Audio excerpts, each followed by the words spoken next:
Hey guys, it's Jack, and welcome to the Jack Charles channel, a channel dedicated to holistic healing and spiritual development. On the channel today, we have Michael Dawson.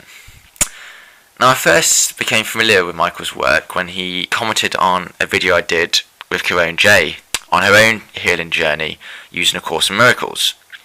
It turned out that actually Michael himself was an incredibly well-respected figure in the A Course in Miracles community, someone who's published a number of books relating to the course and also delivers courses internationally. So Michael's spiritual journey began at the age of 16, where he started to question life and how he viewed the world. It actually led to him ending up in quite a depressed state where he struggled to find meaning and unconditional love. But from this initial questioning period, he really started to seek spiritually, following a number of traditions, listening to some of the most renowned spiritual teachers of the 20th century. And as this progressed, he also started to unlock healing gifts in himself, which he used to help others. And he also started to run courses on this at a spiritual community in Findhorn. In the interview, we really, and it's an incredibly in-depth interview with someone's and Michael's experience. The normal hour slot wasn't enough. So we had to use the 2 hours, I really felt, to fully do justice to what he has to share.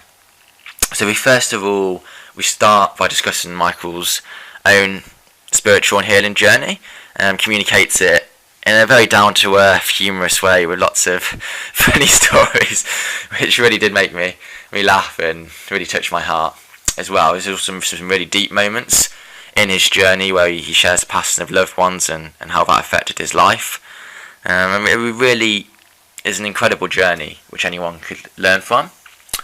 We then go on to discuss the principles in the spiritual text Course in Miracles. We also really delve into what healing holistically really means. And further, we finally finish with really talking about the many traps people can fall into on the spiritual path, which I feel Michael was really, to be honest, the best person I've come across at explaining those, and it is such a valuable interview for anyone who's seeking spiritually. I really hope you enjoy this interview. Again, it's an incredibly versatile and an interview which really goes into a lot of depth, and I would encourage you to listen to it in one hearing if you can, to really let its full effect touch you and live your life. I hope you enjoy it. Thank you very much for listening.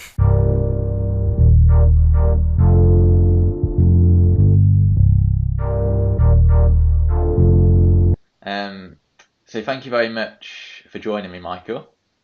My pleasure. Could I just take you back to when your spiritual journey first began? So what happened to get you on a spiritual path? Yes, certainly. I think at the age of 16 was a critical time for me.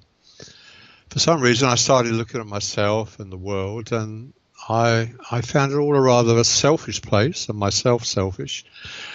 And though everyone was talking and singing about love then, it was the Beatles' time, I found there was no real unconditional love, and it all seemed to be the needy, dependent love, which later when I discovered the course was called the special love relationship. And the more I looked at this, the more sort of depressed I got. And I tried to talk about it with my friends, how they saw the world, and there was something wrong here.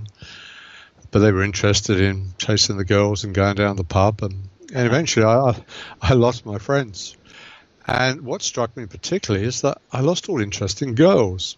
Now, the year before, when I was 15, like most 15-year-old boys, I was very keen. I lost interest. That sort of showed, how deep I was getting into this rather depressive state. And this must have gone on for a couple of years, I think. I looked round for somewhere where I could find meaning, but I didn't have access to spiritual books. I didn't even know they really existed. I knew the church, which disappointed me. I did discover some positive thinking books, which helped. But basically, I was stuck in a sort of a early midlife crisis or a sort of a dark night. And though painful, I think it sort of set it charted the direction of my life. Like, what is it all about? So after a while, it started to wear off, and I thought, well, what do you do here? You sort of follow a conventional life. So I went to college, and I got a job, got married, got myself a nice new house, a car, 2 beautiful daughters. But I was saying, this is not enough. There's got to be more to this, Have I done all this before?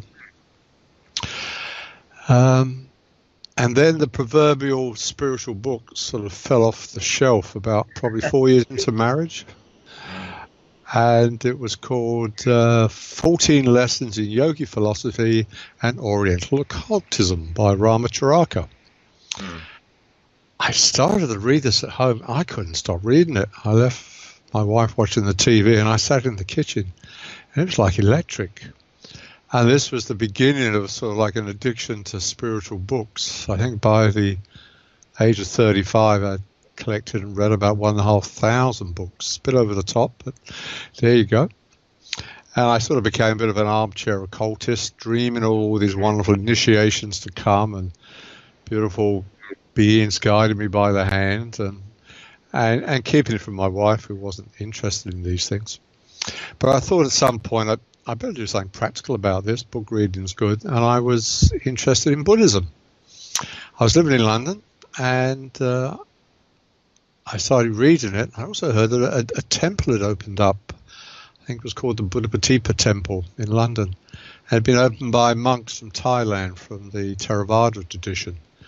So I became a regular visitor, and I used to upstairs esoteric questions. But the sort of one of the breakthroughs came when I went on the Vipassana meditation retreat. That's a week of silence and meditation, awareness meditation, from about 6 in the morning to 9 at night.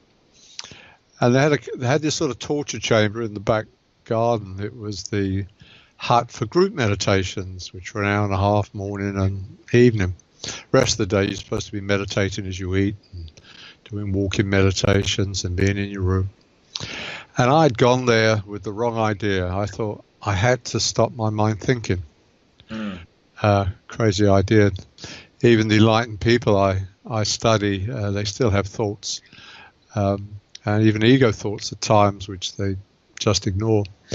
But I had this idea, and this hut had a metal roof, and there were birds and squirrels running all over it. It sounded like I was in the 1949 trenches with the bombs going off. And I thought, what idiot designed this? And this resistance went on for a couple of days, and finally I just accepted it. And the moment I accepted it, my mind sort of imploded. I went absolutely quiet. And memories from very early childhood came floating up. I was amazed. And that was my first indication of the power of acceptance. Each morning we'd get this interview from the Chal Kun, the Buddhist meditation master. I think he was called Chal Kun Subhana Dhammasudi. Later on, I think he became Theravamsa. And he said, "Oh, Michael, very good meditation last night." I said, "Oh, it was amazing." And when I left him, I thought, how did he know? He was sitting at the end of a darkened hut, and when I had to wait till the next day, and I asked him, he patted his tummy, he said, "Oh, I feel it here." He said, "I can feel people will soon be coming to me to say they cannot do this any longer and must go." He said it was like his abdominal brain. I said, "What do you say to them?" He says, "Yes, can't do it anymore." "Good. Go back to your room, look at, can't do it anymore." The other highlight was, it's pretty hard going from 6 in the morning to 9 at night. You're supposed to be watching every thought, But at 9 o'clock you can knock off. I think it was a Wednesday or something, and it was 5 to 9. I was looking at the clock.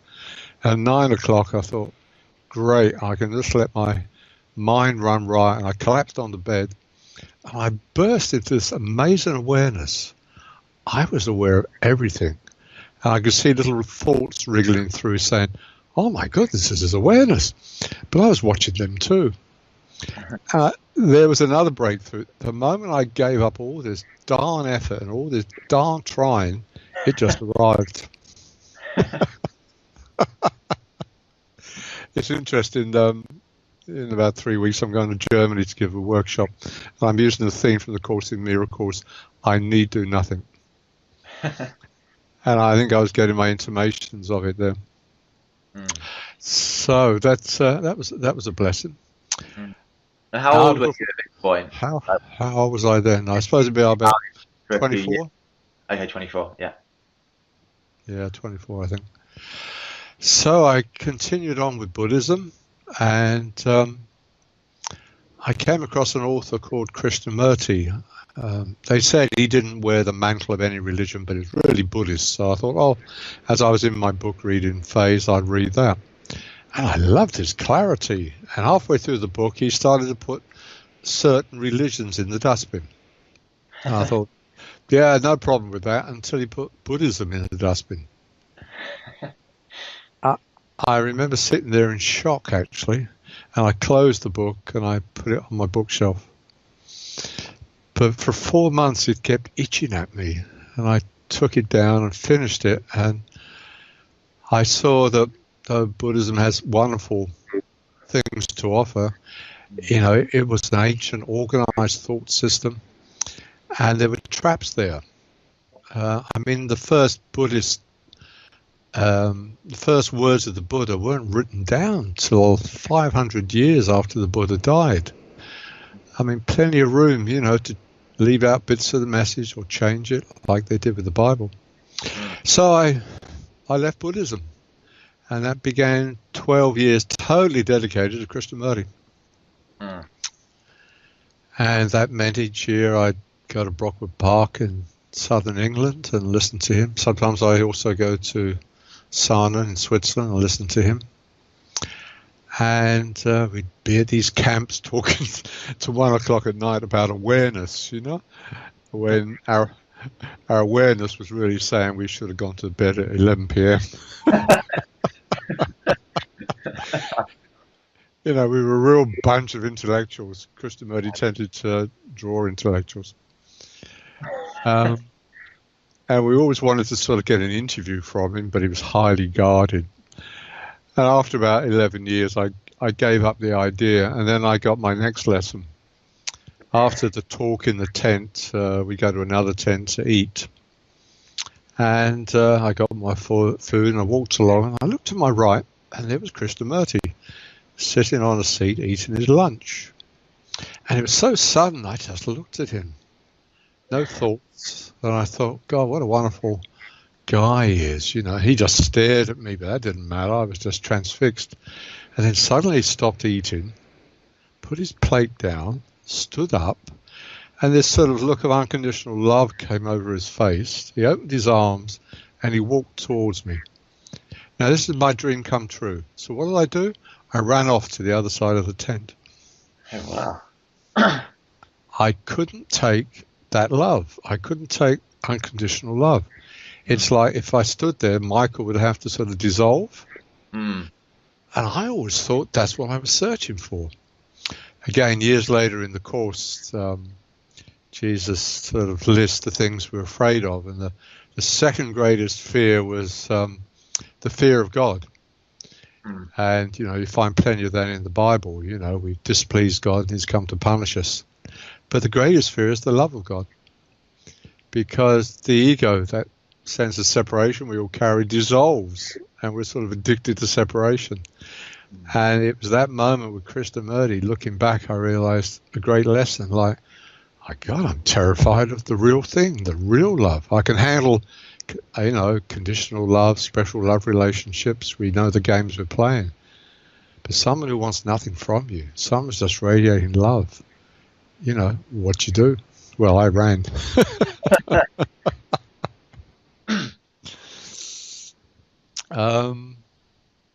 When I went to visit him once in Switzerland, a friend had some rather good LSD, and I was rather curious. So 5 of us 5 of us went up in the mountains, and one of us didn't take it to look after us in case we thought we were birds, and flew off the mountain, and the rest of us did. And I took that drug, and I think it was the most amazing, beautiful, insightful day of my life. And I actually realized a lot of what Krishnamurti was talking about, that time wasn't illusion. It was just now. And I can remember one or two things that helped me. At the peak of it, the colors of the mountains, the flowers were amazing. Time had stopped. But about an hour later, I looked, and it's still pretty beautiful, but the colors had come down a bit. And I said, oh, it's not so good. And then it sort of hit me that, thought and time is what causes our pain. I was comparing two moments an hour apart, and I saw what I was doing, and I understood a lot more what Krishnamurti was talking about, that we're trapped in our thoughts and our comparison, and we're trapped in time, and this creates suffering. We've lost the now moment. We've lost the acceptance of now. And I then realized never take the drug again, because I think I'd been given a glimpse of some distant sort of spiritual mountain. The clouds had parted for a moment, and I was in awe. And then the drug wore off, the clouds came over, and I thought, no, I've got to walk that path to the mountain myself now. Yeah. But I was grateful for it. It gave me insights. Well, if I move forward again, the next sort of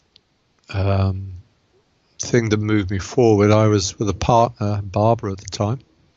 She was somewhat psychic, and we were coming back from a New Age group south of London, which I loved. And as we come around the car, I thought, hang on, Barbara owes me £10. And she immediately said, I don't owe you £10. And we looked at each other like, what's going on here?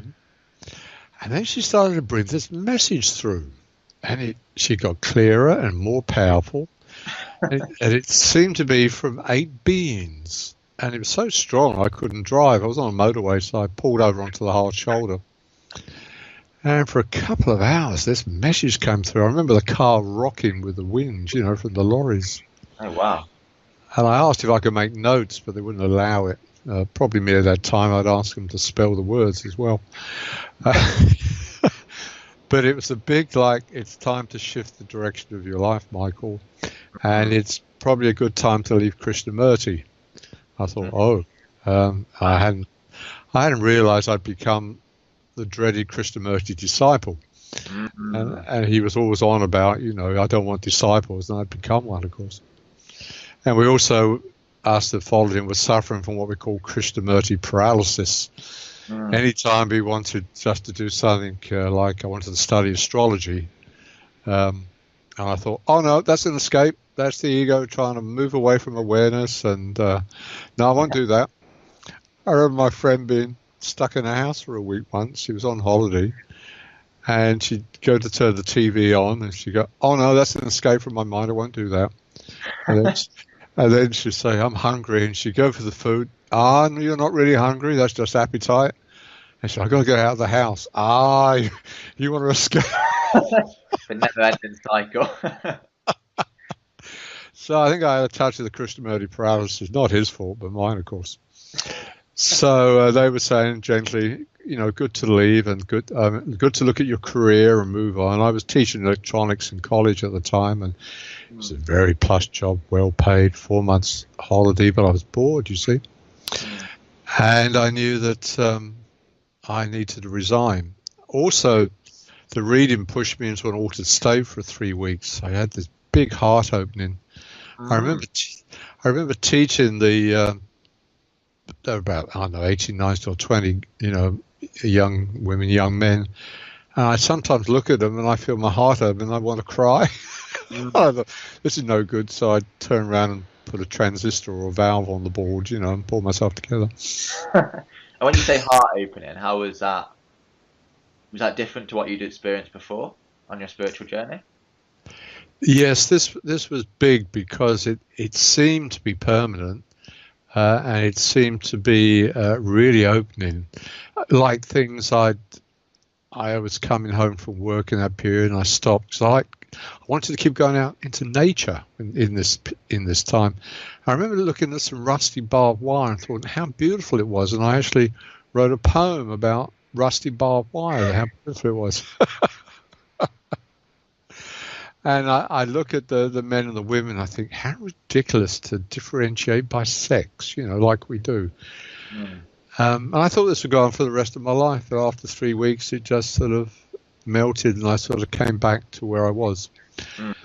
I think it was like another mountain vision, like down the line, this is what will happen. Your heart will stay open. But what I've learned through studying awakenings is that most of us have got a real bundle of ego left. We've got a lot of hurt from childhood, past lives, and we're still attracted to a life of separation.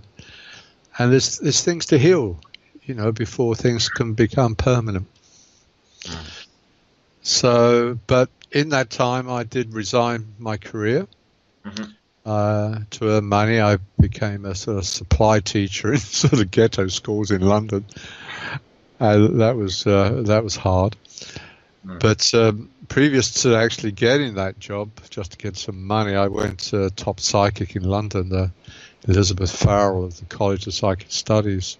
I said, look, I've left my career, and I got some intimations that I should be connected with healing, because sometimes I seem to help people with laying on of hands, you see.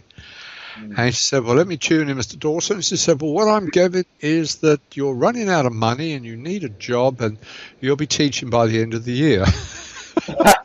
I said, no, you got that wrong. I have been teaching. I've resigned, you see, and I'm going into healing. No, Mr. Dawson, what I'm getting is that you'll earn your money where you learn your lessons. And I had 4 years of supply teaching, trying to stop them burning the classrooms down. And when I went into this, I was oversensitive, so this was sort of amazing for me. But gradually I learned control. I found out later the headmaster and the boys would call me the vicar.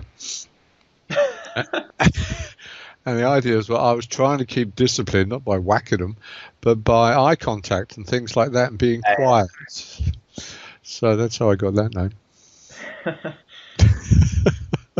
Did it work? Most of the time. And when it didn't, I used to teach them what they really wanted to learn about, and that was sex. Oh, wow, okay. So I became the Medway undercover sex educator. Which nearly cost me my job. But boy, you could hear a pin drop when you were teaching that, They were becoming fathers at 13 and get maybe a sex education lesson at 15. But now this gave me a chance to explore things. And I started to explore healing. I discovered it by accident. I used to sort of practice head massage on people.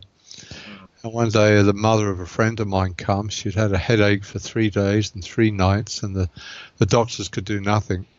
And I thought, well, I could do nothing either. So just to steady myself, I put my hands on her head. And I was just about to start. After a minute, she said, thanks, Michael, it's gone. I said, well, it couldn't have gone. I haven't started yet. That got me interested. So I started to experiment on people, and I found at times I could really help. But I also noticed that maybe after weeks or months it could return or something related.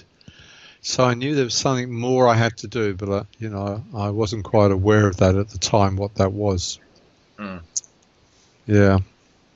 Then I started to visit Findhorn. It's a spiritual community in Scotland, started in 1962 and on Inner Guidance by Peter Caddy and Ian Caddy. Still going strong now.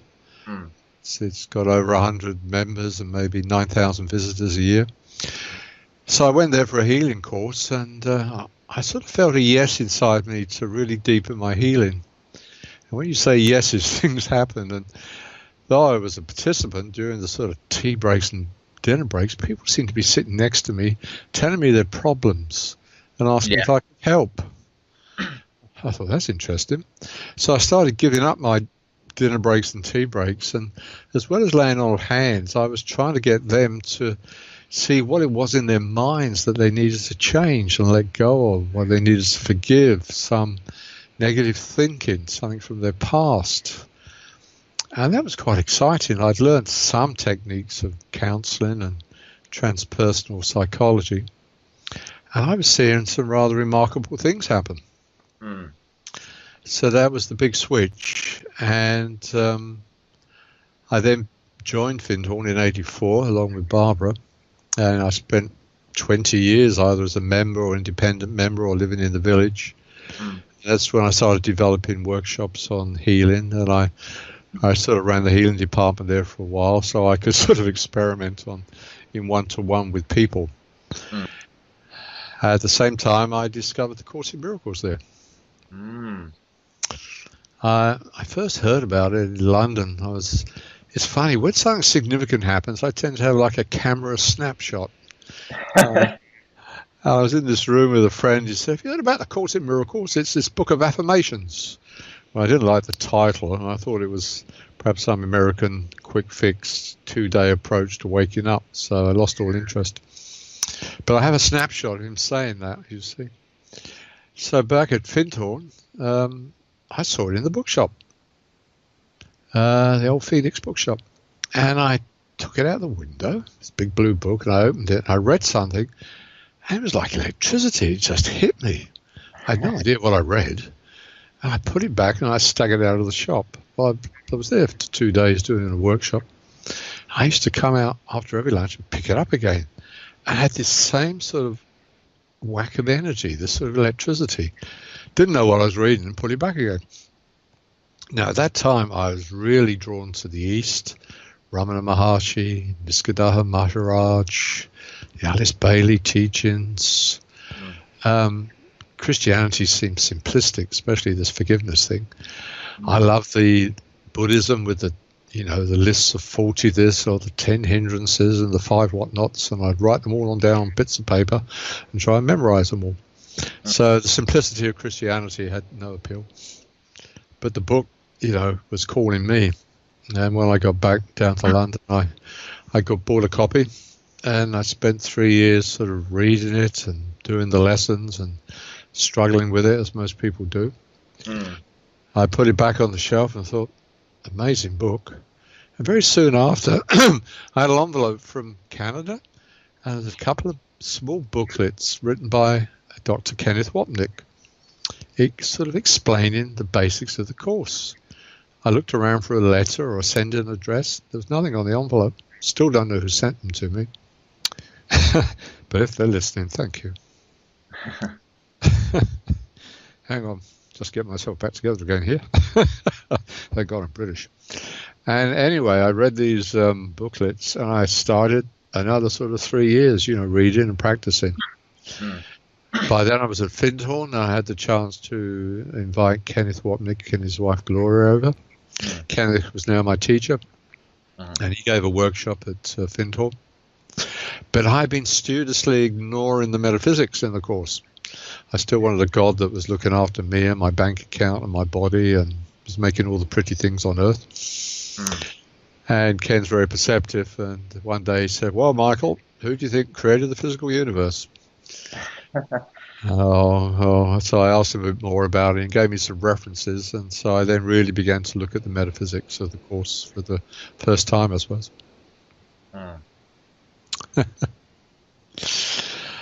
Let's see, then I was now a member of Findhorn, and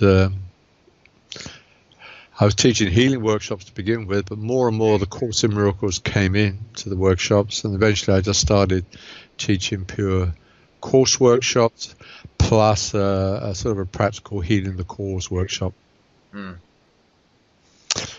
But these healing the course workshops were interesting for me because things would happen there. Do you want a story or two on healing? Would that fit in here?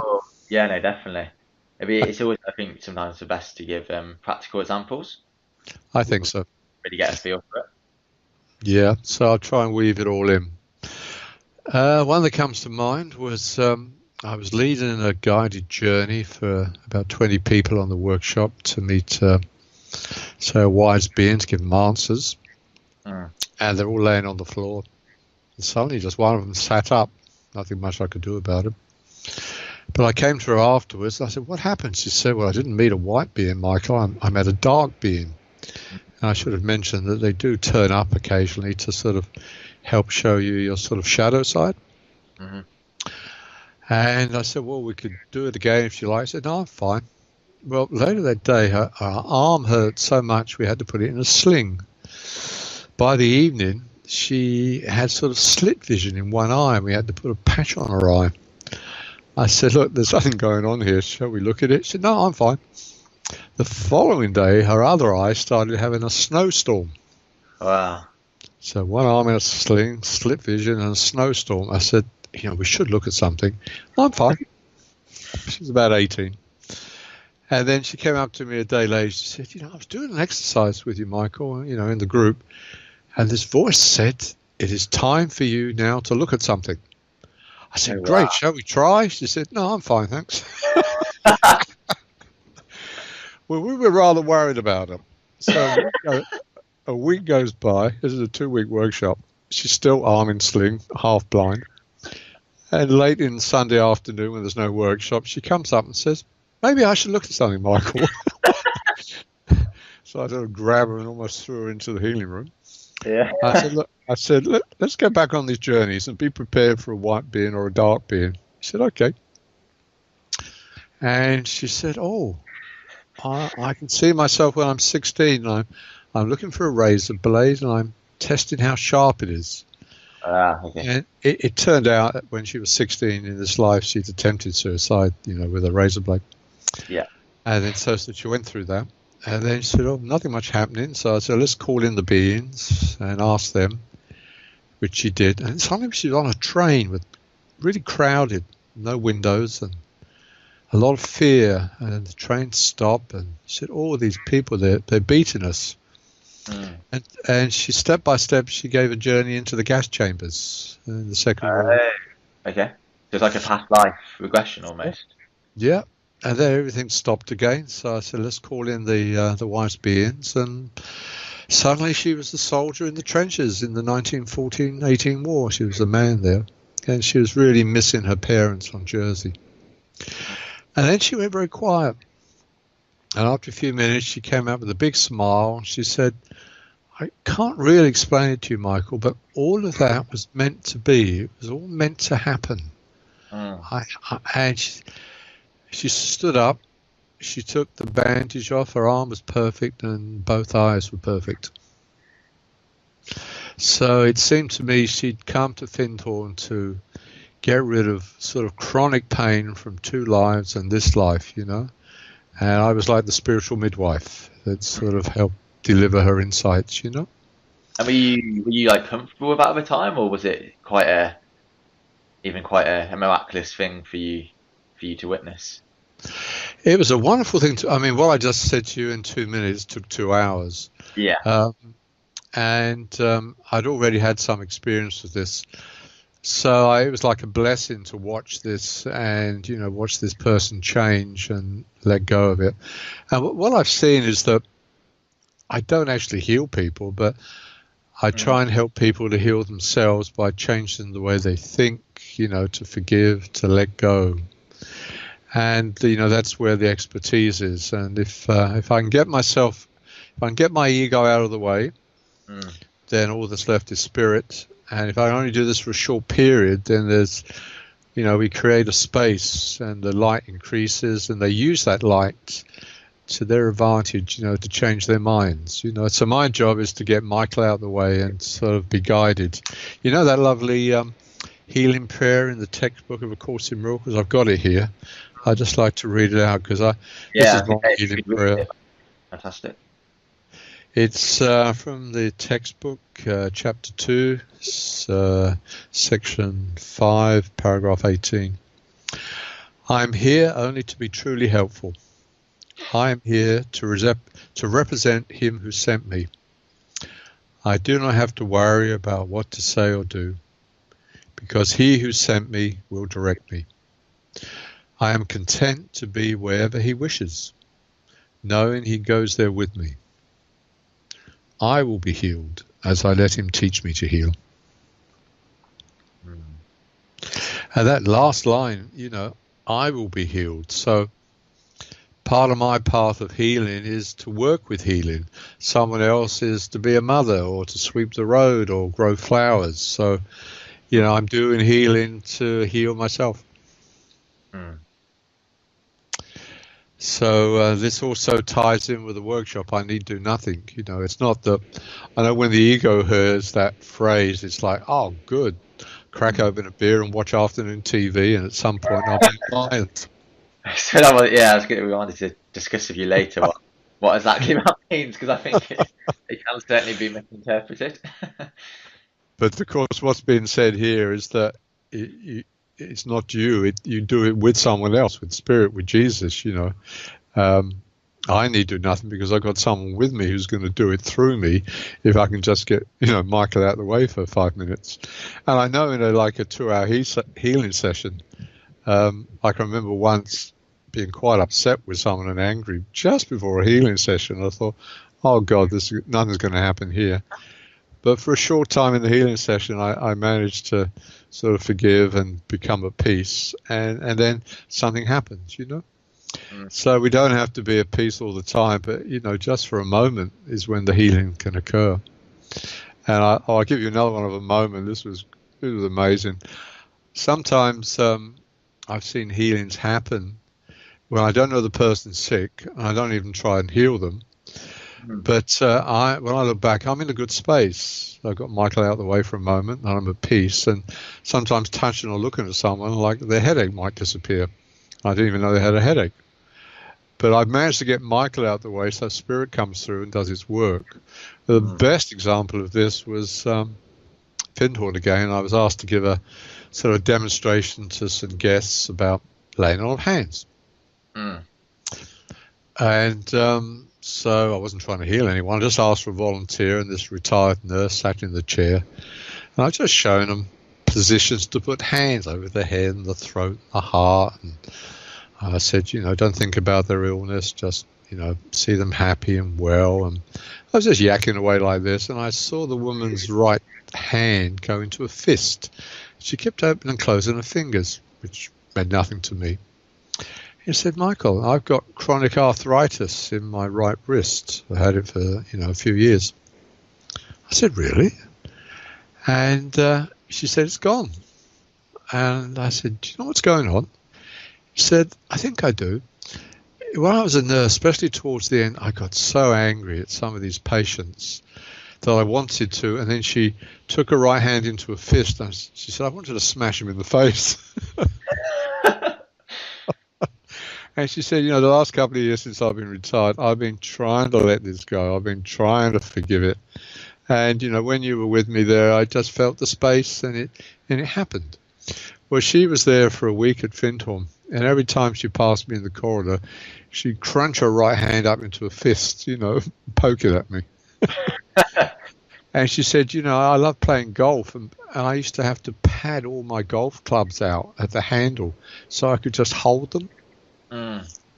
And, I didn't heal her. I managed to get myself into a good space, perhaps boosted the light a bit, and she chose that moment to forgive. And instantaneously, chronic arthritis went. So it showed me again when I got to the course that, time's a vast illusion, It's like we have a film running through the projector. I got chronic arthritis, and in an instant you take that film off and you put a film on when your hand's good. And it just appears on the screen of space and time where we're all moving, Yeah, it's incredible what can happen when we get ourselves out of the way, as you said, and really get really present and let Spirit come through. You summed it up, Jack. And people don't realize it's so simple. And, another hilarious thing. When I first started realizing that I could help people through laying on of hands, I thought, I better go on a workshop. So I signed up for this laying on of hands workshop. And so I get there, and there's this woman's And she made it so complex. And I was with a friend, and she said, well, the channel of healing energies is quite a science. Now, it's really enhanced by crystals. And crystals seem to have an ability to store energy. Yeah. Now, if you're healing before 12 o'clock, you have to hold the crystal up. If it's after 12, it's down. But if it's approaching full moon, it's at right angles. And I was trying to memorize all these things. And now, when you're working with this situation on the body, your hand goes clockwise, unless it's after full moon. If you're on the head, of course, it goes anti-clockwise. So I want you now to practice on your friends. So I get with my friends, and I lay hands, and I'm trying to remember and doing all this. And she said to me, Michael, I normally feel something when you do laying on hands, but I'm getting nothing from you now. Yeah. So I thought later on, I shouldn't have gone to this. It's, as you said, be simple, try and relax, do some breathing, get yourself out of the way, think the best for the person, ignore their disease, ask for help, perhaps visualize the light, keep it simple. No, it's a fascinating story, because I think it's almost highlights when it's almost because as soon as we start to learn, we really, in a lot of ways, get back into the ego or to the intellectual mind. Yes. And really, healing's about getting out of that and coming from the heart or coming from a place of love. That's quite interesting. It's something I definitely want to explore a little bit, well, in a lot more depth later in the interview, what healing is and what exactly it means. But just to continue with your life story, for want of a better description, so you're at Findhorn giving workshops on healing. How did it all then progress from there to the present day? Okay, let's see what happened next. I started giving workshops around the world. People were inviting me out. And I then sort of resigned as a member and became an independent member. I bought a house there, and so I could travel. And I met my late wife there, Celise, at Findhorn. She was born with an inner voice, which she thought everyone had, a wonderful voice. She's rather shy to share it, but I got pages of typed manuscript from it. Wow. And she was guided to come to Findhorn. She'd been there a year before and thought it was a bit of a joke, really. And then the voice said, it's time to go to Findhorn again. She said, no, I'm not. I said, yes, you are. And after 2 or 3 days, she resigned her job in London and got on the train and followed her voice. She saw me quite soon. It was drawn to me, and I didn't really see her at the time. And but we did get together, and we were together for 6 years, and we worked together. And her guidance was very interesting for me. One day I said to her, look, you've had this as a child, and it's very high level. Who is it? She said, I never asked. I said, well, ask. And she said, it's Jesus. Which was a bit of a shock for her. But it had that quality to it. There was no judgment. It was very loving. It was very wise. And I would ask it sometimes. I was writing a book there, Healing the Cause. And I said, can you ask Jesus, why am I writing this? He said, oh, well, it will help people, but you're writing it to get closer to me. Always bring it back to yourself. That's right. And then as these sort of workshops mushroomed around the world, I said, he asked Jesus, why am I doing all these workshops? Thinking I was serving the world, of course. And he said, well, it will be a benefit to some, but primarily you're doing it to get closer to me.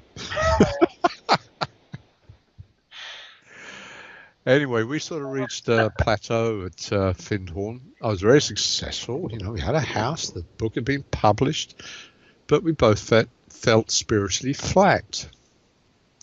So we decided to leave Findhorn. Celise was Australian, go back to Australia and start a Course in Miracles Centre. I thought that's what Jesus would like, you see. Still thinking I'm sort of, serving the world. I realised later serving the world is sort of waking up and having a relationship with Jesus, and then you may or may not teach or heal. But anyway, usual sort of traps. I had all these wonderful signs. We were loaned a house in Sydney, and then someone offered us 200 acres in Tasmania for our centre, and I thought, gee, this is all guided, can't go wrong here. Then we went to Tasmania, but the woman changed her mind. So we bought cheap 200 acres, but when we got to Australia, my wife was diagnosed with advanced breast cancer, which wasn't on the cards. Her inner guidance says you could go the path, because they wanted to throw everything at her, chemo, mastectomy, radiation, which is very aggressive. She took 2 or 3 days walking on the beach in Hobart, and she said, no, I won't go that path. And the voice said, good. She was, free will. She lived about 6 months and died, but it was very graceful, hardly any pain. And that was like a real initiation for me, because I thought I was going to start this centre. And when we bought the land, we found all the rather rich people around us opposed us. We thought we were a cult.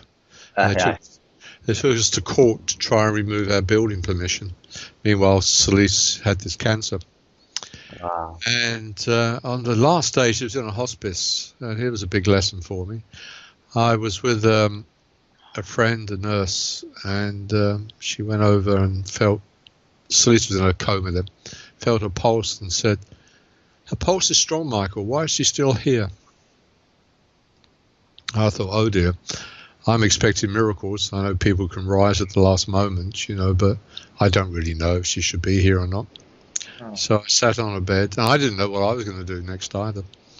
And I sat on a bed and just talked to her in my mind that she could go. And the moment I sat back on my chair, I knew I was leaving Australia. I was going to go back and see my lovely daughters, and then back to Findhorn. And 10 minutes later, she died. Wow. She was just hanging on for me to say goodbye. But boy, did she show up. That night I emailed a psychic friend in Scotland and just said she died. And the next day I sort of had an email from Celise. Came up on my computer. It was my friend who was psychic, asked Celise if she could be contacted. And he said, Michael, the whole room filled up with incense, and Celise came through, and I got this lovely message, which was my email. There was time for her to go. The cancer was the perfect way of leaving. She'd learnt things. She's now on the other side. She's with a group of people that work with me, and she could help me much better on that side. And not to worry and get on with your life, sort of thing. Yeah. And then the next day I found she'd appeared in the kitchen of a friend of hers, literally appeared and scared the life out of her friend. Wow. Ran out of the room. And half an hour later came back to the kitchen, and Sal was still standing there. It says, Michael, I don't see her anymore, but she gives me counselling. I call it Sal speak.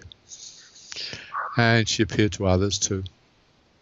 Wow. But for me, she was a best friend. So I went back to Findhorn, and I went to a retreat house.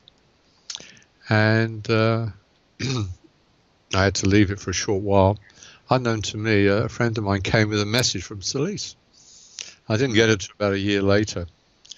And it turned out my friend, who was a Course in Miracles teacher, had someone in her audience who was a psychic who put a hand up and said, look, there's this woman trying to bring a message through, and I can't listen to your lecture. Would you let me give you the message, because she wants to give it to you? Wow. She said, what is it? She said, well, do you know someone called Michael? Well, she knew me, but she forgot about me. No, I'm being shown a big silver car. Well, we had a big silver car in Tasmania. No. She's lifting her jumper to show that she's still got both breasts. Oh, that's Celise, isn't it? Yes. What's the message? The message is, tell Michael to stop grieving, because it's holding me back here. Hey, wow. Now, I'm glad I didn't get the message at the time, because I couldn't switch off the grief. Oh. But I thought that was interesting. And she did come to me once, one night. I was just sort of beginning to get sleepy, and she came and embraced, and I sort of felt ecstasy. And some of the excuse me. just been a bit re-triggered here. Oh, that's fine. She said,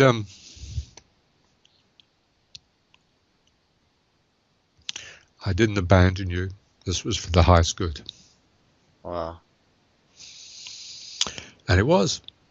She'd finished her time here. The last year of her life, she just used to make earrings. And this was a woman who headed the diabetes education service in Australia. It was time to go. In one of her messages, it says, my last lesson was at Findhorn, learn to be with groups.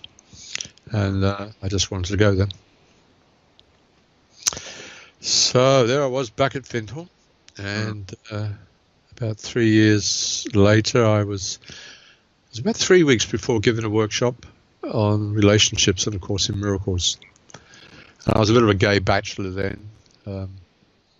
I got out of bed one morning and just felt myself falling to my knees and praying, like, I don't know if I should be a gay bachelor or I should be going deep with one woman. And I got off up my knees and thought, what have I just said? Well, careful what you pray for. But this time I was blessed. And about 2 or 3 weeks later, I was doing this workshop, and my future wife turned out to be in there, Eleanor. Oh, wow. She said later that I gave her 70% of the eye contact, which I was totally unaware of. She kept moving around the workshop, and I kept following her. So she invited me out for dinner, and I wondered why. And she was going to leave the next day, and then this guidance come through. No, dinner's too short. You need a whole day, and it wouldn't leave me alone. And so I drove over and met her, and she was in another workshop. And so we had the whole day together. She stayed the night, and I put her on the plane. But before I had that date, I knew I was going to marry her. Really? I thought this is crazy. This is crazy. We haven't even had the first date, So I put her on the plane, and she flies off, and she gets to a destination. I ring her, and I propose over the phone. And she said, why are you asking? I thought it was sort of, agreed. Haven't talked about it. Anyway, she's in the other room now, and I've had many wonderful years with her. So this, I'm very grateful to this guidance. And I told her I wasn't going to come to Australia. So she sold her house and business, and she came to Findhorn. And then one day she said, I think it's time we went to Australia. And I said, well, I agreed not to go back, but on the heart level was you're going. And a day later I knew. So I followed that guidance, which I don't think I'd done when I was young, and I could go against it, but you just knew, leave Findhorn, go to this country. So I came here in 2014, and that's been a base for me, a quiet island. And but the guidance said, this is where the next lessons are learned, in this sort of quietness. And to finish the story, I suppose I've gone through a period that some call the desert or limbo land, where so much of what you find interesting falls away, including spiritual interests. But the guidance was, like you keep walking. And last year or two, I think the sort of the stress that goes around a lot of us who want to sort of wake up and be enlightened has sort of more moved into discovering love, which from the Course in Miracles point of view is, seeing the blocks and undoing them. So love can just automatically bloom. And this island and the simple life has sort of facilitated this. I suppose that's where I am at the moment. But no, thank you for sharing in such depth and with such clarity. I really enjoyed those stories along the way. It's such a calm, but also really quite a subtly humorous way as well. I think the humour's needed, especially for a serious book like A Course in Miracles. Definitely. And then obviously there's so many themes we can follow up. But what I'd like to start with is healing, which I'm personally very passionate about, and something which I really enjoy talking about as well. And it's clear you've got a lot of experience on it. Could we just start, just for those who don't really know A Course in Miracles too well, could you just describe first of all what A Course in Miracles is, and then go on just to talk about how it views healing? Yes, certainly. The Course in Miracles came about really in answer to a prayer from two professors of medical psychology, Dr. Helen Schuckman and her boss, William Thetford. They had a pretty awful relationship, and one day Bill says, there's got to be another way, a better way, and to his surprise, Helen agreed, and that was the signal for the answer, which was a channel book that came through Helen over a period of years. She heard a voice that said, "This is A Course in Miracles, please take notes." She wrote them into a shorthand notebook, got in early to work, and Bill would type them out. He said with one hand, he said they used the other hand to try and stop Helen shaking. Helen at the time was an atheist, and here was a voice saying that it was Jesus dictating this book. So it was a bit of a challenge for her, but she knew it was her life's work. So with great dedication, she did it. It got published in '76. It has 3 volumes, a textbook written at quite a high intellectual level, which sets out the main, thought system, a workbook with 365 lessons to apply them, and a manual for teachers that answers the most commonly asked questions. The aim of the book is for you to find an inner peace, a quiet joy that's not of this world. It's how we were created, and through the path of forgiveness and healing, this inner joy and peace then starts to rise to the surface. Of course, most of us in the world are looking for it with the right job, the right partner, the right money, the right country, the right weather. It's dependent happiness, but this is a causeless happiness, an innate happiness, how we were created, but we sort of threw it away in our desire to explore a life of separation and specialness and individuality. But the Course teaches us that, you dwell not here, but in eternity. You travel but in dreams while safe at home. That's a quote. And that we're just dreaming this in heaven. And the whole point of the Course is to wake us up from the dream to our spiritual reality through the path of forgiveness. You want some more? Yeah. What does forgiveness, because again, forgiveness can be conceptualized in a lot of different ways in spiritual circles. But of course, in A Course in Miracles, forgiveness is a very specific form of forgiveness. Yes, indeed. The world's forgiveness tends to be, there was 2 supplements to the Course, Psychotherapy, Purpose, and Psychotherapy, Purpose, Process and Practice, and a book on prayer. And it actually lists the forms of force forgiveness, and a major one is you perceive something done to you that's bad, unfair, and then you sort of raise into your spiritual ego and forgive them, and sort of under your breath tell them not to do it again. But you don't own anything for yourself. It's nothing to do with you. Somebody's been bad and you've been good and forgiven them. But the Course is nothing at all to do with this. The forgiveness of the Course is only for yourself. It sort of says the world's like a hall of mirrors, and every now and then you're going to meet some situation or person that's going to stimulate something unhealed, unforgiven in yourself. And that's why your brother is your savior, the Course says, because he's showing you the stuff in your unconscious. So you meet someone that's always angry, almost violent, and you never are. But you're always upset around this person, and you say, well, I'm all right. But, in investigation, you've got this sort of silent anger, perhaps. And when someone upsets you, you don't talk to them for a week, which, of course, is quite painful. And what that person is showing you is that you've got this that you need to heal if you want to wake up.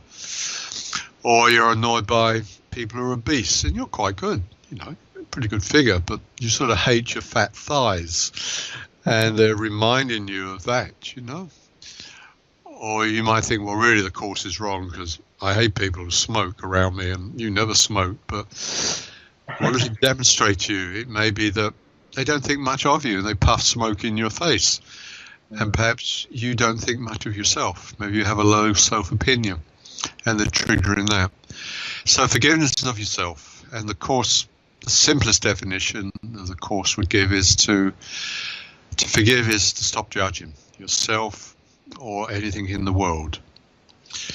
It also sometimes uses the phrase to smile gently at your ego thoughts. So you see all your hatred come up when somebody cuts you off on the road, but they're just reminding you of, you cutting other people off in other ways, perhaps.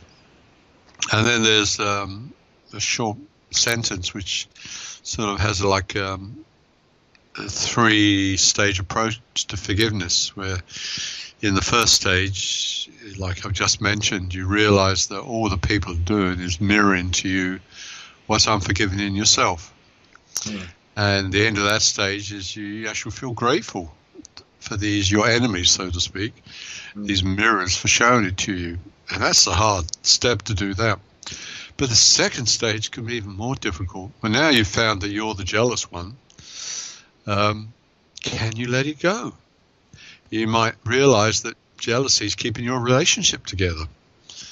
And that, when your husband looks at another woman, you get jealous. He secretly likes that, even though he might complain. What if I heal this jealousy? And he looks at another woman, I say, I can understand that, dear. She's such a beautiful person. Of course you will look at it. And he might say, well, that's very evolved of you, dear. And he thinks, God, she doesn't need me anymore. I better go and find another jealous woman. And that's the end of your relationship. Well, this second stage of letting things go, is going to cause ructions. You think you might be a healer and you're a rescuer, and you find you've just been rescuing people. And they're ringing them up and you're listening to them and you're cooking their dinners, and one day you realize that this is not helping at all. And they ring you up and say, sorry, I can't listen tonight, or sorry, I can't look after your children. And they say, oh, I thought you were a healer. You're a terrible person. And you find all your friends have been victims and you've lost the lot.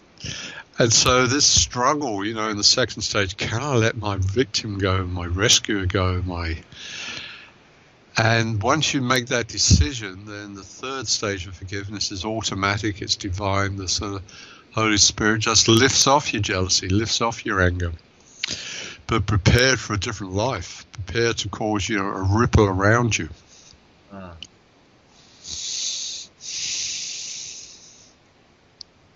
So forgiveness, I always have to keep bringing it back to myself. So it's, as you were sort of describing earlier, like the world views it as I'm literally forgiving another person, but almost in a superior way.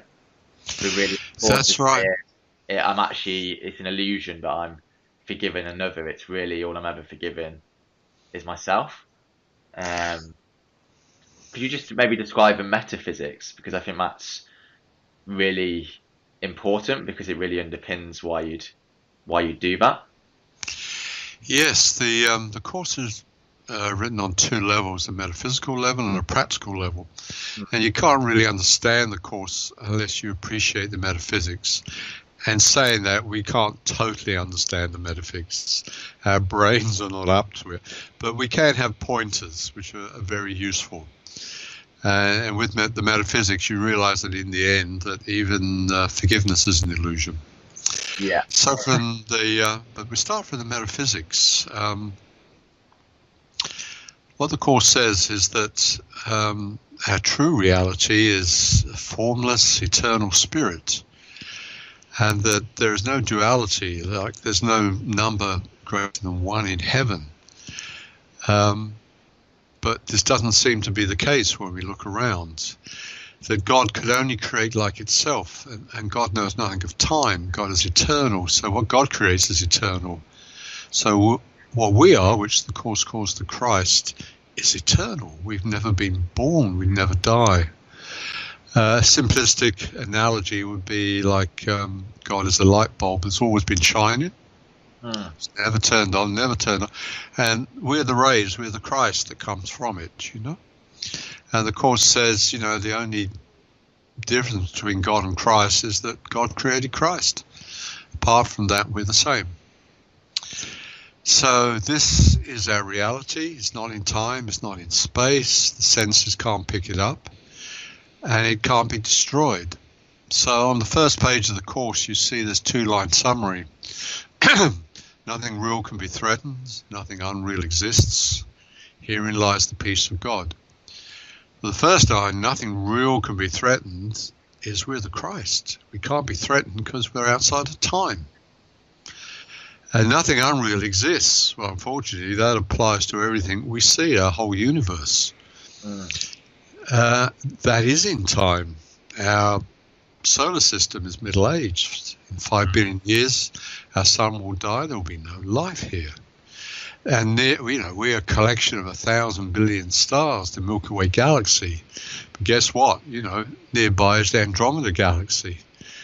We're mutually attracting to each other. In millions of years' time, we're going to pass through each other. We may not hit much, but planets will be yanked out of orbits in millions of systems. It's catastrophic. God wouldn't create that. God creates what cannot change. So the last line, if you know the difference between those, you know the peace of God. So the metaphysics then goes on to say, well, how is it that we are in space and time and most of us are suffering?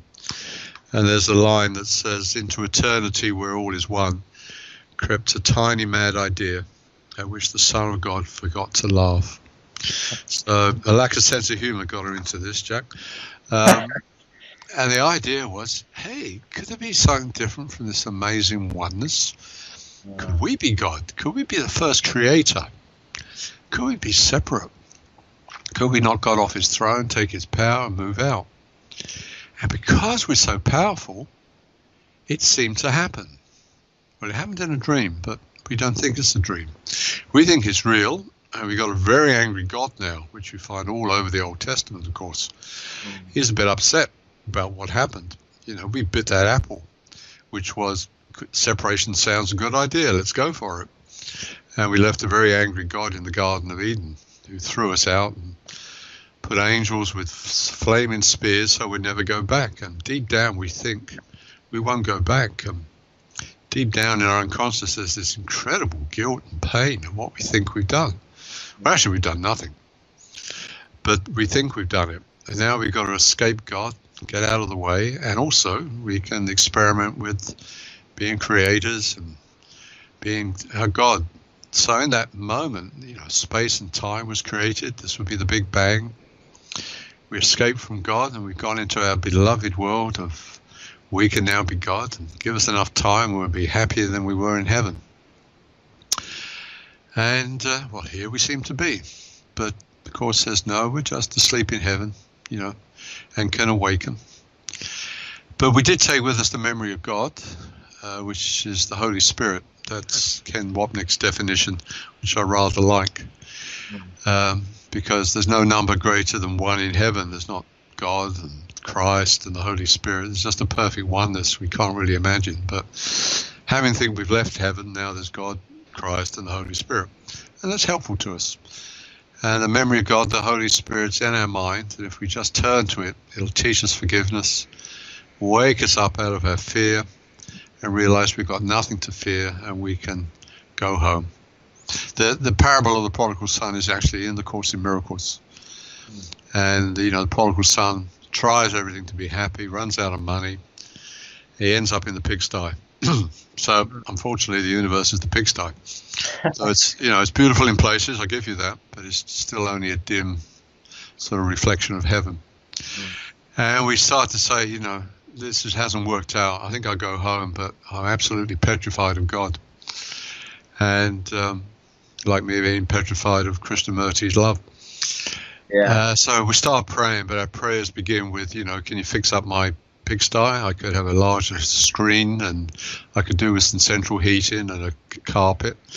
And Jesus by the door, he says, I can give you far better. Just come home. So glad you're there, Jesus. Could I have gold bars instead of iron bars? No, just come home. I'll teach you forgiveness, and God's not angry with you. And you say, is there anyone else there I can ask? So, our prayers to begin with, naturally, of things of the world. But Of course, there's the only meaningful prayers for forgiveness, because then you discover you've been given everything already. And you also discover that that door on your sort of sty or prison cell is actually spring-loaded open, but you've been spending your whole time pressing it closed and praying for it to be open. But we're so scared, when it opens, that everything will change, all our plans and all our ego and who we think we are, that's going to evaporate, Who needs ambition when you've been given everything already? Thank you for that. It's really one of the best descriptions of a metaphysics of the course I've ever heard. Which is it really is quite difficult sometimes to describe it in words, because it's so alien to our thinking. But I certainly think some of the analogies you described can really hopefully help the viewers get a lot deeper. So then if we look at healing, I feel like if you understand those metaphysics, it really helps you understand healing on a much deeper level. Yes. We've alluded to it a little bit in the conversation, but could you just really describe what healing actually means to you? Because is it healing of the physical impairments, or is it something much deeper? It's something much deeper, though. You get the benefit of the physical changes as well. And linking it to the metaphysics, then true healing is you wake up to your spiritual reality. You wake up to you are as God created. You're an eternal formless spirit. You haven't damaged yourself. God isn't upset with you. You're just this amazing creator that you've just forgotten. And you can only remember that when you heal yourself. Now, on the path of healing, then your physical well-being also improves too. The Course says the only purpose of the human body is as a tool of loving communication, so you can extend God or Spirit or Jesus through you. And if you use it for that, it must naturally be healthy. It's when you use it for attack and you use it for judgment and anger, each time you do a small judgment, you make the body a little bit sicker, and you shorten your life a little bit at a time. And that's what we do. We're continuously addicted to judgment because that's the food of the ego, and the ego wants to stay alive. It says, give me guilt, give me judgment, and we can keep a separation game going. And each time you do that, you just wound the body a little, you get a little bit sicker, and you shorten your life a little bit. So as you go the other way and you undo the judgment, you undo the anger, you undo the attack, the body starts to recuperate. It starts to get more healthy, and it starts to be restored, and illnesses fall away. The only exception is if you've chosen an illness to learn a particular lesson. Some people might choose cancer, or some life-threatening illness, because they want to wake up. They rather die. They just don't want to spend another life not learning. So they choose something like that. And, that woman I said earlier was going blind in both eyes, and an arm in a sling. She was willing for that to just motivate. It took her a week to have a free healing session, That's our resistance to healing. And everyone who comes to healing, one part of them wants to be healed, and the other one says, I don't want to change. So they say, fix me up, but don't change the way I think, which is an impossibility in this form of healing, So the definition of health in the Course is health is inner peace. So you could actually be dying of a terminal illness, but if you achieve peace, the Course would say you're healed. Now, most people say that's nonsense, to be healed is to keep the body going. But the Course says, no, inner peace. So someone, as I say, could choose a cancer. And, you read these stories at the last moment, they have the breakthrough. They perhaps have left their body and they get counseled by some guide. And they say, no, it's not your time. You've got your lesson. They come back, and in 2 or 3 days, they're healthy.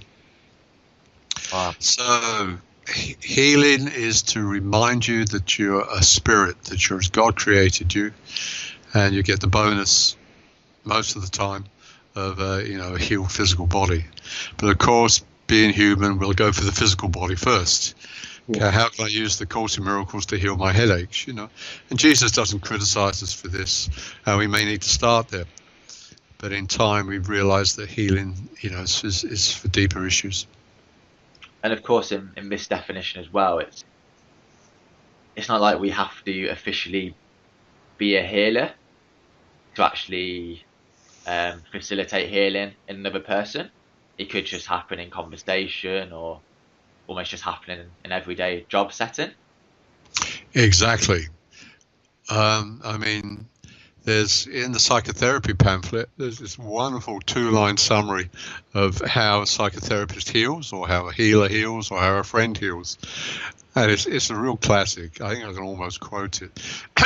It says the therapist or the healer sees in the client all that's unhealed in the healer, in the therapist, and forgives it.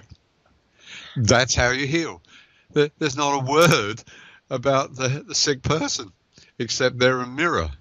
In other words, if you in a healing session can achieve peace by feeling peace around your client and not, say, criticizing them for being a victim, that reminds you of your own victim, of course, or coming to you for 10 sessions and there's been no improvement. If you can be in that moment, you forgive yourself, well, your ego of the friend, so let's say it's a friend with a friend, the healing friend's ego is gone for a moment. What's left? Well, the Holy Spirit, because in your mind is only the ego or the Holy Spirit, and the decision maker, as Ken Wapnick would say, who chooses between them. Well, if the ego's gone for a moment, all that's left is the Holy Spirit. All minds are joined. So the light from your mind goes to your friend's mind, and they can decide, still free will, to use that light to forgive themselves and heal themselves. Or they may decide not to.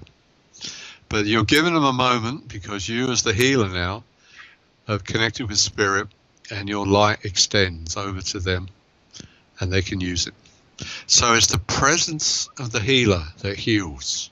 It's not the techniques of the healer that heals, though they can be very useful for conveying the peace and the healing of the healer. So a lot of people, well, the Course says you can be healed instantly of anything if you connect with God, but most of us can't do that. We need an intermediary. So, you as a friend come along and you're the intermediary, and they may need for you to put your hands on them, or give them a crystal, or counsel them. Give them some sort of form, And then on that form, your peace and your happiness of the healer goes across to them, and then they may change their minds. I think the Course calls it, is it almost like magic? Sort of most of us need some sort of form to open up to a possibility of healing, whether that's, I don't know, a counselling session or an energy healing session, or even just going to the doctor in some instance. Exactly. Early on in the text, it says most people need something outside their minds. It calls it a special agent. And this is, what's referred to as magic. So at some level, I get sick, but on a level I say, I don't want this. Now, I don't want to accept my power because it might shock me. So I decide it's a crystal or perhaps some pills. And I take these course of pills and I'm healed. And my ego says, weren't the pills marvelous? Well, they weren't needed at all, and they were needed. We do need the doctors. They're our special agents. We have some problem and we go to them and they do their thing, and we say it's the operation or we say it's the pills, and we're better. There's a wonderful story that's true that illustrates this. It was in a book, Love, Medicine and Miracles by Bernie Siegel. I'll just make it short, but it so brings up this point. Let me just have a sip here of this British tea. That's my special agent, the British tea. Yeah, look, it's worked a miracle. My voice is totally clear now. So this story is told by doctors, and it's in his book. So there's this guy, Bruno, call him Bruno. He's in hospital. He's on his last legs. He's got cancer all over his body. He's got these huge swellings. He's on oxygen. They think he's going to die tomorrow. But he hears there's this new drug, crebazomes, coming to the hospital to be tested out on people with terminal illnesses. But they've got to have at least 6 months to go. So they're not testing it on Bruno. And he just begs, give me a jab. Please give me a jab of this crebazome. So they give him a jab. And the next day, his tumor masses start to melt. And they said they couldn't even get rid of them with radiation. And in 3 days, he's off oxygen, he leaves the hospital, and he gets in his plane, and he flies off. They said, what was that? Well, 6 months later, a report comes out in the newspapers. Cribazone has proved to be useless as a drug against cancer. A few days later, Bruno turns up in hospital again, riddled with cancer, tumours all over him, on oxygen, and very close to death. But the doctors say, we're onto something here. And they come up to Bruno and they say, look, we found that the cribazone we used had gone off in the crates. And now we've got this super strength cribazone. Do you want to try it? And he begs them, please let me have it. So they inject him with water. The next day, the tumor masses all melt. And in 3 days, he's out of his bed and back in his airplane. A year later, the Medical Association publishes the final results. All tested crebazones have proved worthless. You guessed it. A few days later, he's back in the hospital, masses of tumours, and he dies. Wow. That is our power, for good Power or of evil. belief. Wow. That's our power. So his special agent was science, cribazone. His special agent evaporated after a year. He died. So he chose the wrong special agent. If he chose an aspirin to cure his illness, he'd been all right. So that's what we do. We decide to be healed. And if we don't decide to heal, no matter what they do, we get sick and say die. The Course says at one point, it's a quote, no one dies without their own consent. We all commit suicide, but we're unconscious of it. Yeah. I actually find that a lot when I've worked with clients healing. It's almost the most thing which stands out to me is it's actually impossible to heal anyone who doesn't want to be healed. But what you find is on a conscious level, people say they want to be healed, but it's this deep unconscious resistance to actually allowing healing to take place. But in my own experience, it's almost like you need to work sometimes with an intermediary or someone who carries a certain presence so that you can bring that up in another person. So it's not that you heal them, but you help facilitate them healing themselves. Yes. And you may not be the special agent. It might be somebody else, maybe a hypnotist. They believe in hypnotism. So they do it that way. And that's what we have to do. Most of us need special agents. We all need good doctors. We all need good surgeons. I certainly go to them. I know theoretically, if I could connect directly with God, it could drop away. I saw that woman with chronic arthritis lose it in under a second. I know it can be done, but Jesus says at some point something like, we could all be healed instantly, but for most of us, the shock would kill us. My instant healing means perhaps I have to give up justified anger, or I don't know about that, or worse, victimhood. For instant healing, I have to instantly give up my victim. So, well, most of us are not up to that. There's still some justified things we should, feel bad about, and yet, we're the ones that decide to give our peace away.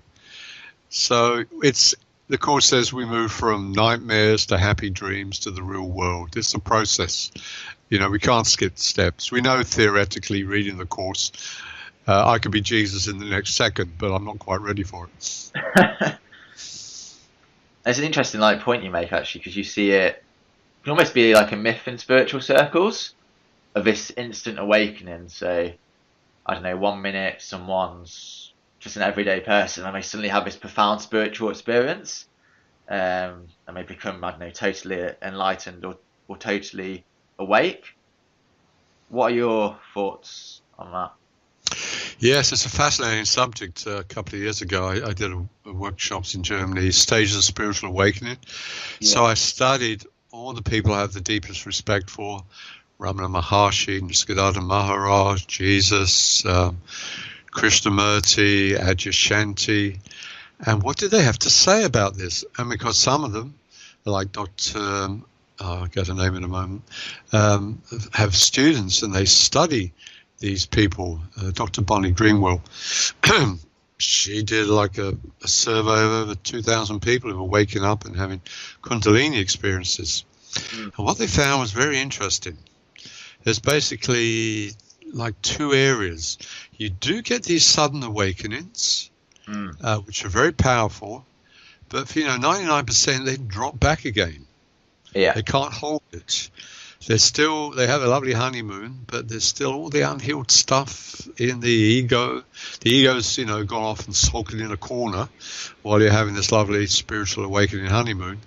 But it comes out after a while and perhaps tries to turn you into a spiritual ego, and you brag about your awakening, But as you wake up, your denial is also decreased. So to your sort of shock, all this stuff surges up from the unconscious that needs to be forgiven and let go of. And so this beautiful fireworks awakening for most people falls away. You do get exceptions like Ramana Maharshi, a boy of 16 who suddenly thought he was dying and went right into it. And what was it? He had this amazing awakening and didn't talk for 12 years. And he said he never lost that awakening. It would have deepened, but it was amazing. The other type of awakening is very interesting. It seems to be a notch at a time, like a step at a time. And you get, mini insights and little awakenings, but they're small things. But you look back and you see your life is changing. And Nisargadatta Maharaj, whose first book, I Am That, I think he's an amazing guy, a wonderful teacher. He said at one point, these type of sort of step-by-step awakenings are the best. He said they don't fall back. And he says, I have to explain to them that they're awake. Because you're getting used to each step. So there's as much as that, but you don't read about that. People love, as I do too in the past, is you like to hear about these fireworks, lights and angels descend, and you're one with everything. And this does happen. But someone's waking a notch at a time, it's not so fascinating, is it? No. But they're there, and they may be a neighbor who doesn't talk about it, because when you're really awake, your ego's gone, you've got to boast about. And this is why you can sort of sense with those that have had a lovely awakening, but they've fallen away, and then they pretend they're still awake. And this is unfortunately where abuses of power and sexual abuse occurs, with their disciples, because their ego is there. And then they tend to say, well, that's just my ego. Don't worry about that. It's just doing its thing. I'm awake, but, you by their fruits, you will know them. Yeah, it's interesting how you describe it, like the two different ways of awakening. And just like what I see, just for me personally, a lot in awakening is almost you see a lot of people who are almost, I call it like intellectually awake. So they talk a good game, as in sort of they've got all the right phrases, and I don't know if they know about non-duality and all that stuff, but it doesn't appear to me that their heart's very open, or there's not a lot of, it doesn't feel like they're carrying a huge amount of love within them. It seems more an intellectual game. Yes, that's very true. I think it happens two ways. There's ones that perhaps devour the Course in Miracles, and they're intelligent, and they can sort of quote the metaphysics, and it sounds very good. Yeah. But they haven't actually awoken, and their heart is closed, and you get terrible stories like from Course in Miracle groups. One in America where a Course in Miracles group visited a dying friend in hospital, stood round the bed and chanted from the workbook, I'm not a body, I am free, for I'm still as God created me. Mary, come out of your bed and come home with us, I mean, that was a full frontal ego attack. She wanted her hand held, her tears wiped, good pain medication, and for people to listen to her, But here was people coming from their heads, coming from this beautiful metaphysics, and they were applying the wrong thing. And the other side is, as I just mentioned, people who wake up and get this wonderful insight, and then they collapse out of it, and they just teach from the memory of the insight. Yeah. Adyashanti is very good at describing this, an American teacher that I have great appreciation for and respect. And he's monitored many students over many years, so he's watched all this, and he's watched himself, of course. And he's identified 3 types of awakening, and you need all 3 in the end. He says the most common is the mind awakening. And it's wonderful. You have this great awareness that you're not anymore the contents of your consciousness. I'm not my body. I'm not my thoughts. You realize you're the awareness itself that's watching all of this, And this is a wonderful, calm and clear space to be. And but you might find it's sort of challenged by annoying people who come along and say the wrong thing to you, and you sort of slip out of your transcendence for a while. So you might feel like going and being by yourself in a cave, or you answer them from the transcendence. But you've really discovered something wonderful. But the heart, as you say, hasn't opened. So the heart opening is wham, you suddenly realize you're one with everything. Yeah. All this separation is gone. I'm one with the tree, and I'm one with you, and I'm one with Hitler. And this is wonderful. And Nisargadatta summed this up in a beautiful statement once when he said about himself, when I look within, I see that I'm nothing. And that's wisdom. And when I look without, I see that I'm everything. And that's love. And between these two, my life turns. So his first line, look within, I see I'm nothing. He realizes the ego is an illusion and that he's just awareness. But then when he looks without, he sees that he's one with the tree and you and Jesus. There's this great love. And he has both. And this is a true awakening. But there's a third thing that Adyashanti talks about is the gut awakening. Probably the last one. And that, even with these advanced states, there's still dualism there. There's still, I am one with God. I am one with God. There's 2 things there. Yeah. And the gut awakening, which could produce great fear and great resistance, is the falling away of this last sense of self.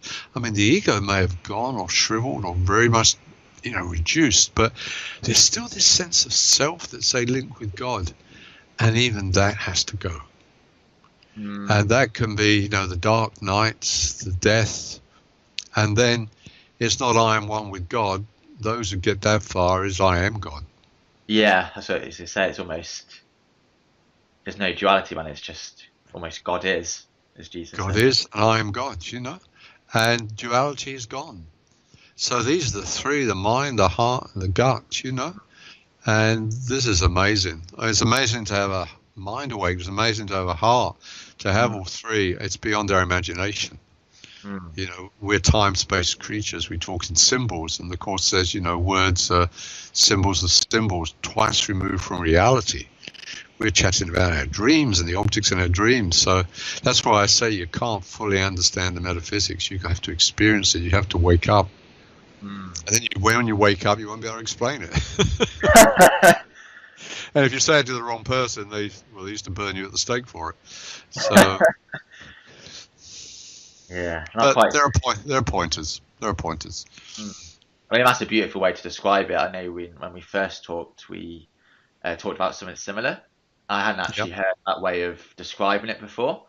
It correlates quite closely with some of my own experiences, and actually I feel it really internally, as you're saying. It makes a huge amount of sense as well.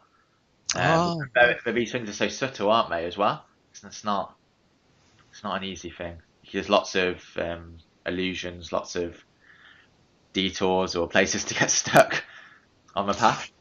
Oh, it's huge. And there's all these wonderful plateaus, and they can be very beautiful places. And Adyashanti says, the most difficult thing for me is working with someone who has an awakening of the mind, and trying to tell them there's actually something more. And they're so brilliant at the level of mind. They argue their case so beautifully, I can hardly do anything. They say there is nothing left. And yet all the deeply awakened people says it never ends. It deepens and deepens, especially the ability to express love and wisdom through your physical vehicle and into the world. That really deepens. While those who are in the mind awakening might be trying to escape the world just to keep their mind awakening intact, you know? Yeah. And they might say, well, all awake people are the same. Well, take a look at Jesus, you know. He has his own story, and in the Course he says, I was once like you, and I believed in the body. That's why I understand you. So he's trodden our path. He's not a special son of God. There are no special sons of God. God doesn't create specialness. But let's look at Jesus a moment. He says in the Teacher's Manual, if your prayer to me is 100%, I could appear in front of you physically. But that would shock most of you, so I give you my ideas, you know. He also says, I'm aware of everyone's thoughts. Oh, God, that would kill us if we had that. And look at where he must be to be aware of everyone's thoughts, the ability to appear to you, to channel the Course in Miracles through a reluctant scribe. Now, you tell me someone who wakes up has all those abilities? Yeah. Not many of us are walking on water, are we? And that's pretty trivial. There's yogis that can do that, you know. Yeah. That's trivial stuff.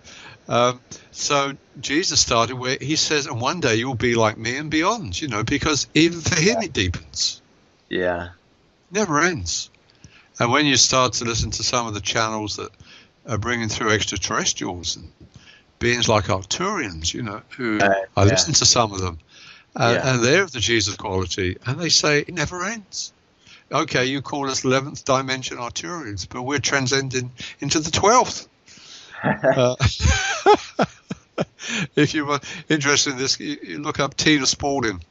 She brings through Ananda and Jesus and extraterrestrial, and it's the highest level. It's beautiful, inspiring stuff. I don't think Jesus waited 2,000 years just for Helen to show up so he can bring a book through, and is now twiddling his thumbs for another 2,000 years for another heaven. That man has got compassion. He's going to come through anyone he can and give the message to anyone he can, and they won't always be as good as Helen. They won't always be as good as Tina, but he'll do it. Yeah, I think you've described it really beautifully. I think it's so tempting just to sort of say, "Oh yeah, I've got where." It's almost like you conceptualize it as a destination. Like, I'm there now, I'm awake. There's nothing to do. I don't need to do anything else anymore. I mean, it almost becomes almost like a egotistical awakening to an extent. And then what happens? That very egotistical takes you out of the awakening. Yeah. And the worst thing that happens is you pretend you're still there. And that's, like we said, that's when the abuse begins of people who follow you. Yeah, as long as you go by the fruits, you will know them. I think you can pick the good teachers, you know, and you feel in your heart who you can listen to, who you can trust. And these teachers still aren't perfect. They're going to make mistakes, you know, so you allow for that. But there's good people out there. And just on this concept of, you talked a little bit at the start of your story, you talked about like at one point you realised you'd been making so much effort and like trying so hard, and actually that effort had almost been the barrier. Yes. You making some progress.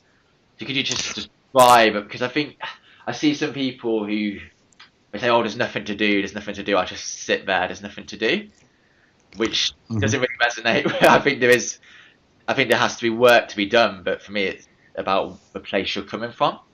So could you just describe the concept of effort a little bit? Yeah, it's a very interesting subject, because you hear these two things. You hear, especially within the traditions of certain classes, say of Buddhism or Hinduism, huge effort is required. You've got to do. Adyashanti had this path. He was a Zen meditator, and I think he gave up his holidays and retiring relationships, and his holidays would go to Zen retreats. He'd just stare at blank walls, you know, for hours and hours on end. and he would get the odd experience. You know, he said before that I was an athlete, I was a biker, and I was a competitor. You know, and so I took that into my spiritual. And so I thought the longer I meditated and the harder, the quicker I would wake up. And he said, I did this for years and years and years. And one day I sat down in my meditation hut and said, I give up. I'm a spiritual failure. I've done all this effort and I've had a lot of experience. I got nowhere. And he said, it wasn't self-pity. I just gave up. And an explosion of energy from the base of my spine shot up into my heart. He says, I'm an athlete, and my heart was beating at 3 times the rate. And then he said something amazing. He said, if it costs my physical death to wake up, so be it. Wow. And the moment he had that acceptance, the energy left the heart, it shot out of his head, and he had this very powerful awakening. And it only happened because he gave up. And so that was, and you read so many of these when you give up, because what's making the effort? It's the ego's making the effort. Now, it's got this beautiful thing. Before he was making the effort to be the CEO of his firm or make $1 million, and then perhaps he achieved that. And the people who achieve it normally get depressed pretty quick because they're not happy with their $1 million or being CEO, and they go for therapy.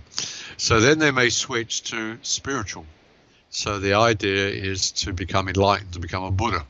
And I had 7 years of Buddhism, and we all thought that we wake up and look like the Buddha.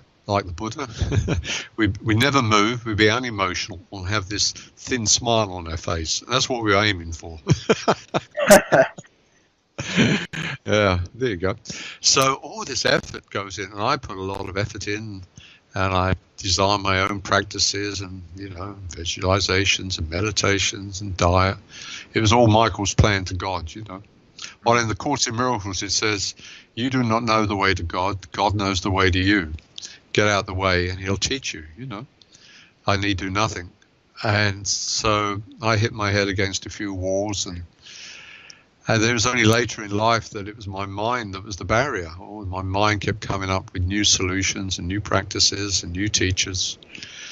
And the mind has its place, but it knows nothing of awakening, It just gets in the way of awakening. And there's no difference between the effort of trying to bust your gut to be enlightened or bust your gut to have $1 million. So you have to see that you have to balance efforts. And Ajay Shanti said something nice. He says you need some effort at the beginning. Yeah. But as you progress, effort falls away and grace takes over. Yeah. I remember Osho said something similar in a book. He sort of said, you have to have you have to create a space with the effort initially. And then from that space which is created, then grace or divine intervention can take its course. And let's take the Course in Miracles, It's no easy thing to practice forgiveness. I mean, it's asking you, first of all, to be aware, to be vigilant, to watch yourself. You just got angry. The ego impulse was immediately to deny you're the problem, project it onto the other person and say, you're the one that's caused my anger. Well, there's an effort to stop for a moment, to hold back and say, hang on, that's a mirror that's just shown me I've got anger in me, or maybe it's buried, but it's in me. Now that takes effort, that takes practice, and you're going to fail a lot of times. You're going to blow your top, and then later on you say, oh, did it again, I missed it. But then you might smile, and next day, you might catch yourself. Now that to me is effort, that's awareness, that's vigilance. Now as time goes by, you find you're getting more happy and more peaceful. And why shouldn't you see that the problem must be in me? And you'd be quick to think, oh, I thank that guy for cutting me up in the car like that, because I realized I cut my wife up the other day. She was trying to say something, and I cut her up by getting in front of her, by speaking. Oh, I do what he does. Hey, thanks, guy, for cutting me up. I've just learned something, And then the grace is starting to come in. And so the effort's beginning to fall away. And in the end, the grace takes over. And God's leading you, grace is leading you, and it gets easier and easier. But at the beginning, I don't see how you get there without effort. Mm. Yeah, it's just that balance. It's almost like you don't want to go to a place of non-effort too soon just because you've read about it or you make it an idea before it naturally takes its course. Ah, yes. I think we've both seen that, haven't we? You Mm. know, I laughed about, you crack open a beer and watch afternoon TV, and Yeah. you're just waiting for the Holy Spirit to knock on the door, and that's it.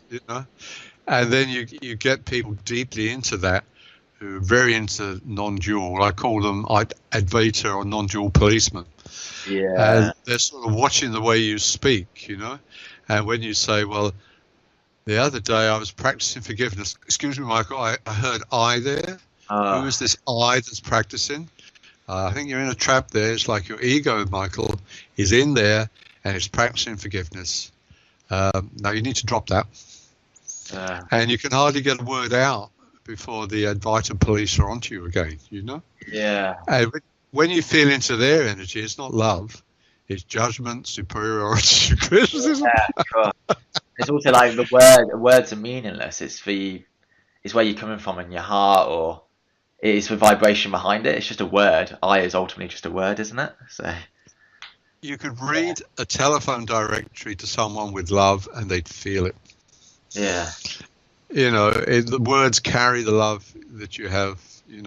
So they may be technically perfect in one way and it's all a dream and there is no I, but we believe we're in duality. We have to use dual language. And Jesus in the Course says at one point, I'm forced to use the language of separation and duality because you believe you're separate.